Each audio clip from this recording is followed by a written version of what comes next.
Stakeholders in Cross River State re-strategize for adequate funding to tackle HIV and AIDS. Governor Ben Ayade flags off school improvement program implementation for South Zone. Plus, Senate reconsiders National Health Insurance Scheme Act Reenactment Bill 2021. Details shortly. Good evening and thanks for joining us on the news. I am Odwak Etam.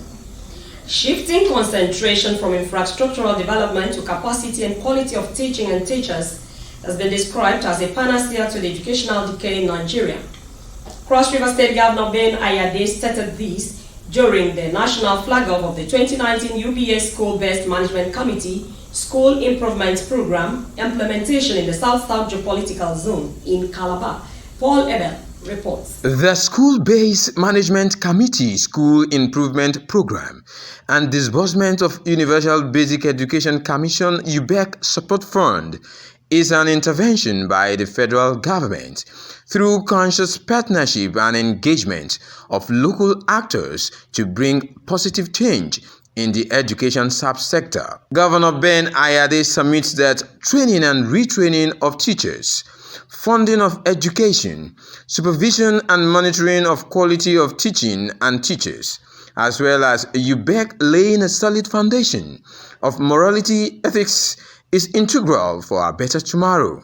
There is no amount of money we will allocate to basic education that can make a change unless the supervision, the monitoring of the quality of teaching and the quality of teacher becomes the major focus. As we all come together and work together to move the basic education subsector to greater heights. This is, Your Excellency, a task that we must undertake. Checks worth varying millions of naira and souvenirs were presented to various grassroots schools in different local government areas of the state. For a long time, the schools have been suffering in terrible conditions.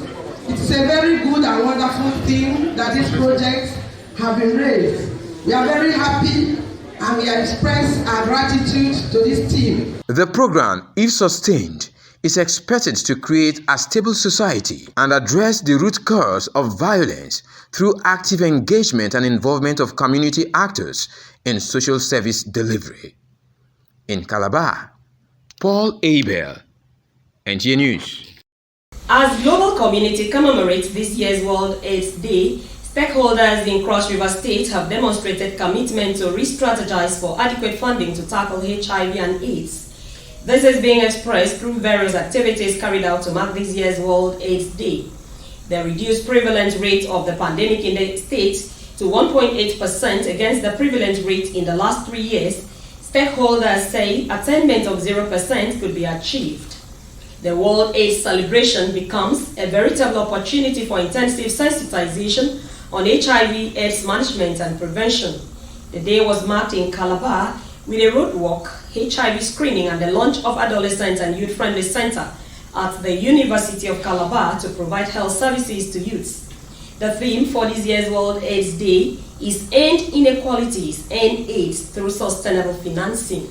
Tackling inequalities is a global promise made by world leaders at the June 2021 UN General Assembly meeting in New York.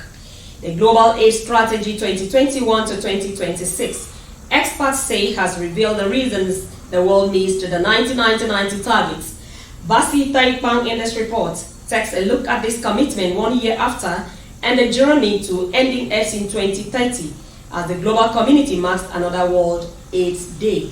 Fulfilling the promise to tackle inequalities, research has shown, will advance the human rights of key population and people living with HIV. It will also make the society to prepare to beat COVID-19 and other pandemics and support economic recovery and stability.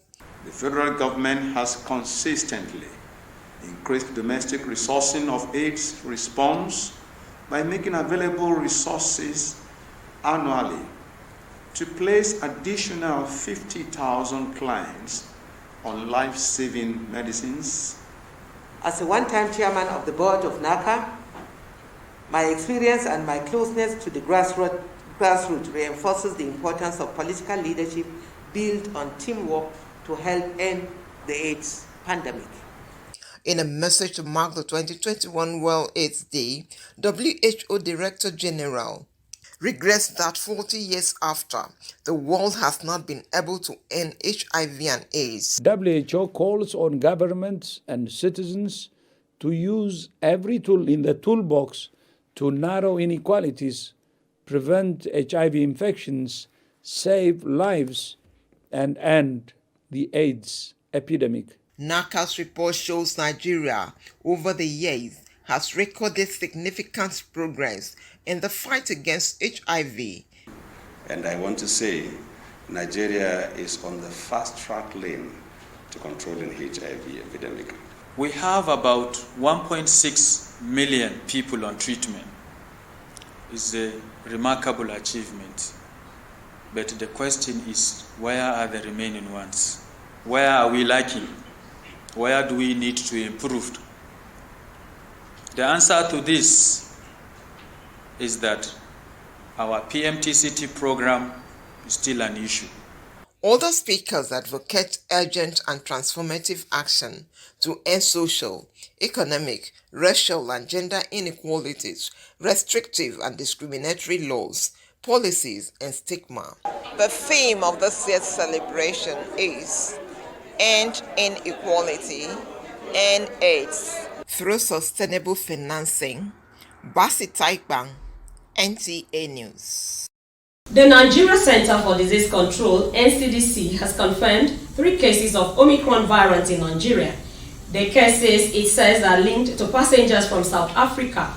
A statement by the NCDC Director General, Dr. Ifedayo Adetifa, explains that the cases were discovered through the genomic sequences of samples from the routine travel test required for all international travelers carried out at the NCDC Reference Laboratory in Abuja. In view of the highly increased transmissibility of the Omicron variant, the NCDC recommends that states should encourage the use of the approved antigen-based rapid diagnostic test for rapid testing of the population in public setting. Omicron variant, a new strain of the COVID-19, was detected in Botswana and reported by South Africa. This prompted some countries to impose travel ban on Southern African countries. Meanwhile, Canada has extended travel ban to Nigeria after it reported the discovery of 2 cases of the Omicron variant from 2 passengers from Nigeria. Senate has reconsidered the National Health Insurance Scheme Act Repeal and Reenactment Bill 2021 and passed it for 3rd reading. The bill was initially passed and transmitted for presidential assent on the 23rd of April 2021. But the president made some critical observations which have been corrected by the legislators. It seeks to repeal the National Health Insurance Scheme and to enact the National Health Insurance Authority Bill for the promotion, regulation and integration of health insurance schemes in Nigeria. Desirous of the need to address the President's observation and make necessary amendments, and relying on Order 1B and 53B of Senate Order,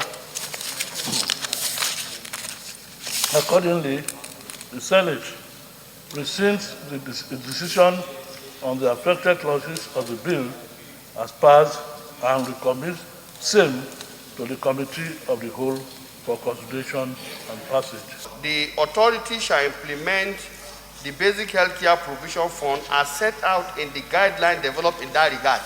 That fund, in terms of its implementation, it will be in line with the Act as well as any guideline that is developed in that regard.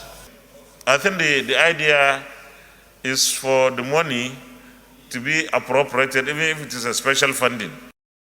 You are still watching Nta Calabar News at 7. You can equally watch this newscast on our YouTube channel at youtube.com/Nta Calabar. A break now, the news continues shortly. Stay with us.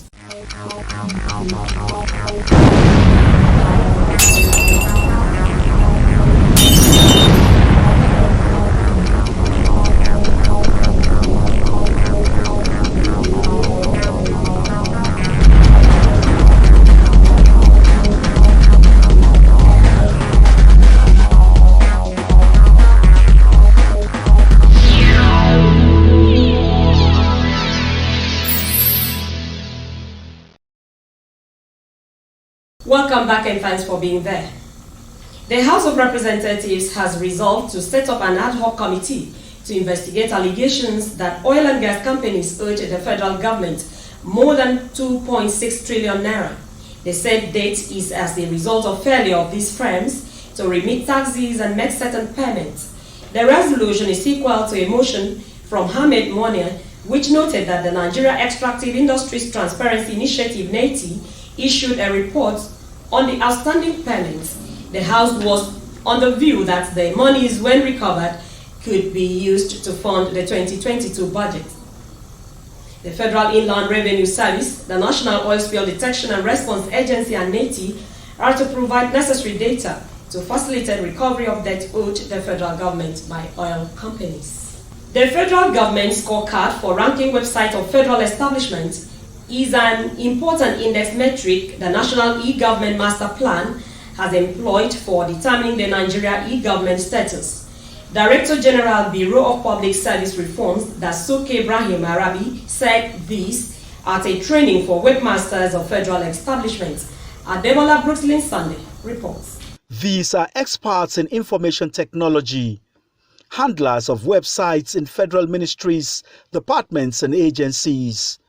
They are being upskilled on website development and hosting management. Head of the Bureau, Dasuki Ibrahim Arabi, said COVID-19 pandemic has pressed the fast-forward button on the global shift to e-governance. Institutional websites which provide the digital space to keep government businesses up and running in the face of this pandemic must be kept at optimal standards to drive investors and citizens' confidence in the terms of ease of doing business. MDAs of government come up with websites that goes beyond just being informational.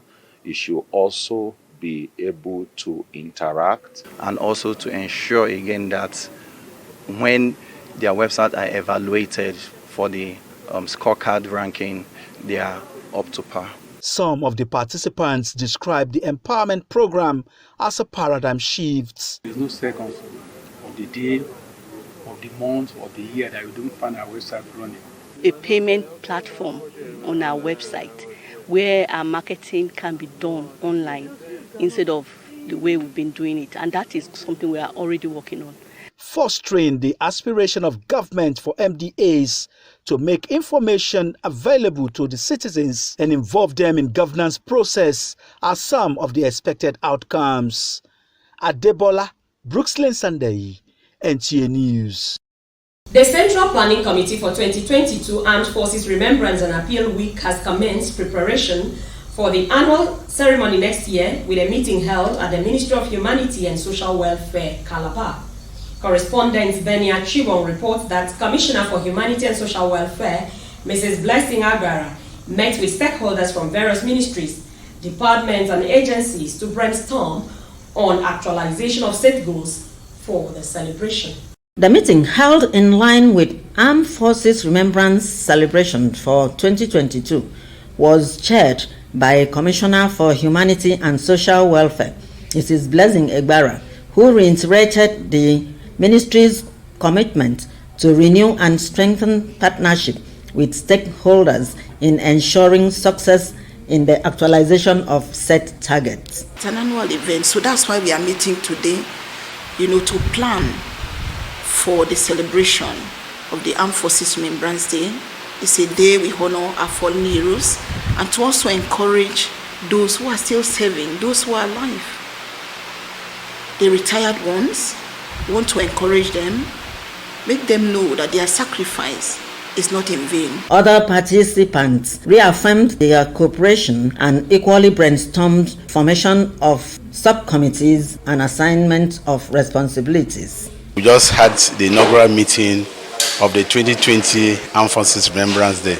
We are expecting the best according to the finance that the Cross River State has. The previous year's celebration reports were read and observations made in compliance with the purchase of emblem as a supportive effect to the religion. In Calabar, Nta Calabar, NTA News.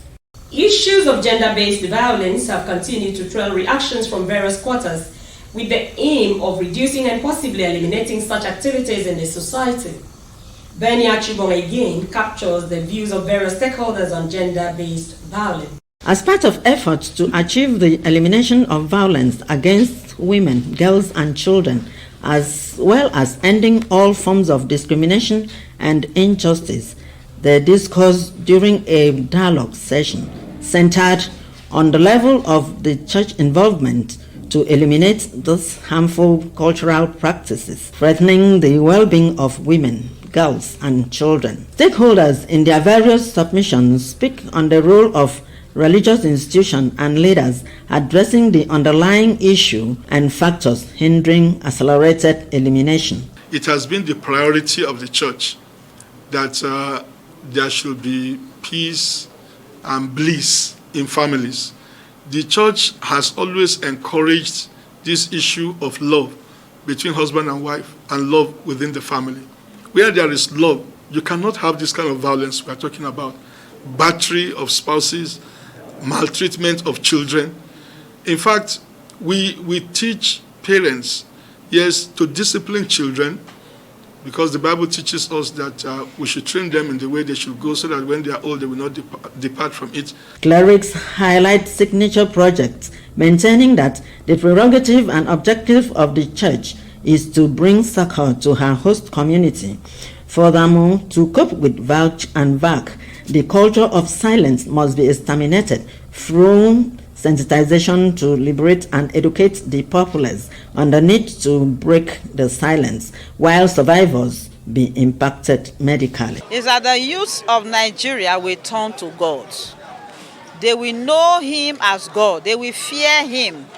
Because the Bible says that we should not lean on our own understanding. That in all our ways we should acknowledge God. If the youth of this country will acknowledge God, they will succeed no matter the obstacles. My admonition is that they should fear God. The family is where the society begins. It is the family that gives back to the school, the church, and even the government, the nation. So if the society is, if the family is in good order, the entire nation will also be in peace. Therefore, that is our teaching. The conclusion is that all forms of discrimination against women, girls, and children is termed violence, with its negative impact on its victims, mentally, physically, and psychologically. In Calabar, Benny Achibong, NTA News. Before we go, a recap of the major stories. Stakeholders in Cross River State have re-strategized for adequate funding to tackle HIV and AIDS as 2021 World AIDS Day is marked. Governor Ben Ayade has flagged off school improvement program implementation for South Zone.